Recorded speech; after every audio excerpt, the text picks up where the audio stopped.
Item ಯಾವುದೇ ಇರಲಿ try ಮಾಡಿ ಆಚಿ ಚಿಕನ್ ಮಸಾಲಾ. ಆಚಿ chicken masala.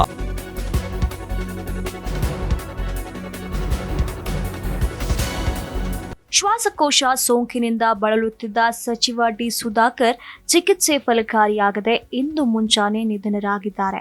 DCM DK Shivakumar ಆಪ್ತ ಎಂದು ಗುರುತಿಸಿಕೊಂಡಿದ್ದ ಡಿ ಸುಧಾಕರ್ ಒಟ್ಟು 4 ಬಾರಿ ಶಾಸಕರಾಗಿ ಆಯ್ಕೆಯಾಗಿದ್ರು. ಹಾಗಾದ್ರೆ ಡಿ ಸುಧಾಕರ್ ಶಿಕ್ಷಣ ಹಾಗೂ ರಾಜಕೀಯ ಹಾದಿ ಹೇಗಿತ್ತು ಅಂತ ನೋಡೋದಾದ್ರೆ, ಹಿರಿಯೂರು ಶಾಸಕ ಹಾಗೂ ಚಿತ್ರದುರ್ಗ ಜಿಲ್ಲಾ ಉಸ್ತುವಾರಿ ಸಚಿವ ಡಿ ಸುಧಾಕರ್ ಅವರು ದಿವಂಗತ ಎನ್ ದಶರಥಯ್ಯ ಮಗನಾಗಿ 1961ರಲ್ಲಿ ಮಾರ್ಚ್ 28ರಂದು ಚಿತ್ರದುರ್ಗ ಜಿಲ್ಲೆಯ ಚಳ್ಳಕೆರೆಯಲ್ಲಿ ಜನಿಸಿದ್ರು. ಚಿತ್ರದುರ್ಗ ಜಿಲ್ಲೆಯಲ್ಲೇ ಪಿಯುಸಿ ವಿದ್ಯಾಭ್ಯಾಸ ಮುಗಿಸಿ ನಂತರ ಬಿಕಾಂ ಪದವಿ ಶಿಕ್ಷಣವನ್ನ ಶಿವಮೊಗ್ಗದ ನ್ಯಾಷನಲ್ ಕಾಲೇಜಿನಲ್ಲಿ ಮುಗಿಸಿದ್ರು.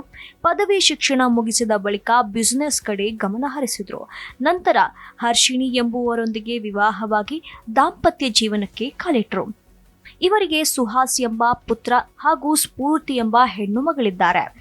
ಇನ್ನು ಇವರ ಚಿಕ್ಕಪ್ಪರಾದ ಎನ್ ಜಯಣ್ಣ ಅವರು ಚಳ್ಳಕೆರೆ ಕ್ಷೇತ್ರದಲ್ಲಿ 1978 ಹಾಗೂ 1989ರಲ್ಲಿ 2 ಬಾರಿ ಶಾಸಕರಾಗಿದ್ರು.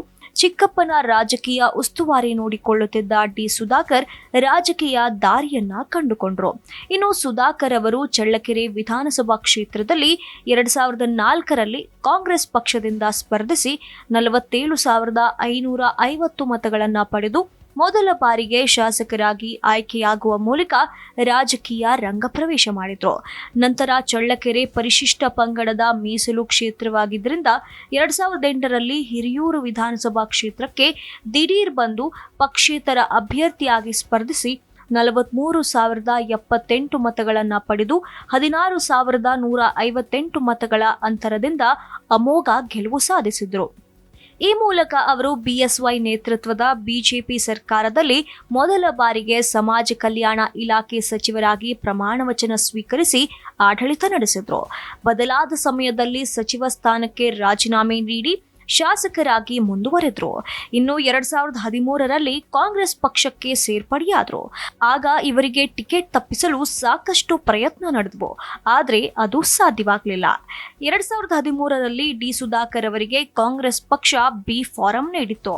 ಜೆಡಿಎಸ್ ಅಭ್ಯರ್ಥಿ ದಿವಂಗತ ಎ ಕೃಷ್ಣಪ್ಪ ವಿರುದ್ಧ ಕೂದಲೆಳೆ ಅಂತರದಲ್ಲಿ ಅಂದ್ರೆ 1,205 ಮತಗಳನ್ನ ಪಡೆದು ಮರು ಆಯ್ಕೆಯಾದರು.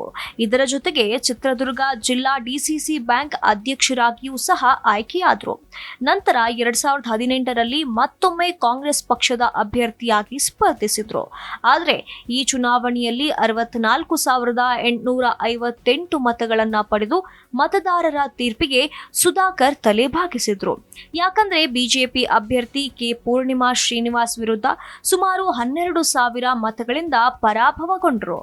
2023ರ ರಾಜ್ಯ ವಿಧಾನಸಭಾ ಚುನಾವಣೆಯಲ್ಲಿ ಬಿಜೆಪಿ ಅಭ್ಯರ್ಥಿ ಕೆ ಪೂರ್ಣಿಮಾ ಶ್ರೀನಿವಾಸ್ ಅವರ ವಿರುದ್ಧ 30,322 ಮತಗಳ ಅಂತರದಿಂದ ಗೆಲುವು ಸಾಧಿಸಿದ್ರು. ಇದೀಗ ಕಾಂಗ್ರೆಸ್ ಸರ್ಕಾರದಲ್ಲಿ ಸಚಿವರಾಗಿದ್ದು 2008ರಲ್ಲೂ ಸುಧಾಕರ್ ಅವರಿಗೆ ಮಂತ್ರಿ ಪಟ್ಟ ಲಭಿಸಿತ್ತು.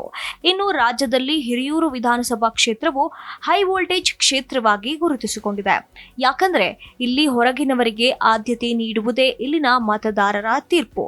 ಇಲ್ಲಿ ಯಾವ ಅಭ್ಯರ್ಥಿ ಗೆಲ್ಲುತ್ತಾರೆ ಆ ಪಕ್ಷ ಸರ್ಕಾರ ರಚಿಸುವುದು ಎಂಬ ನಂಬಿಕೆ ಇಲ್ಲಿ ಇರುತ್ತದೆ. 2023ರಲ್ಲಿ ರಾಜ್ಯದ ಸಿದ್ದರಾಮಯ್ಯ ನೇತೃತ್ವದ ಕಾಂಗ್ರೆಸ್ ಸರ್ಕಾರದಲ್ಲಿ ಹಿರಿಯೂರು ಶಾಸಕ ಡಿ ಸುಧಾಕರ್ ಅವರು ಯೋಜನಾ ಸಾಂಖ್ಯಿಕ ಸಚಿವರಾಗಿದ್ದು ಚಿತ್ರದುರ್ಗ ಜಿಲ್ಲೆಯ ಹಿರಿಯೂರು ವಿಧಾನಸಭಾ ಕ್ಷೇತ್ರದಲ್ಲಿ 3 ಬಾರಿ ಹಾಗೂ ಒಮ್ಮೆ ಚಳ್ಳಕೆರೆ ಕ್ಷೇತ್ರದಿಂದ ಗೆದ್ದು ಒಟ್ಟು 4 ಬಾರಿ ಶಾಸಕರಾಗಿದ್ದರು.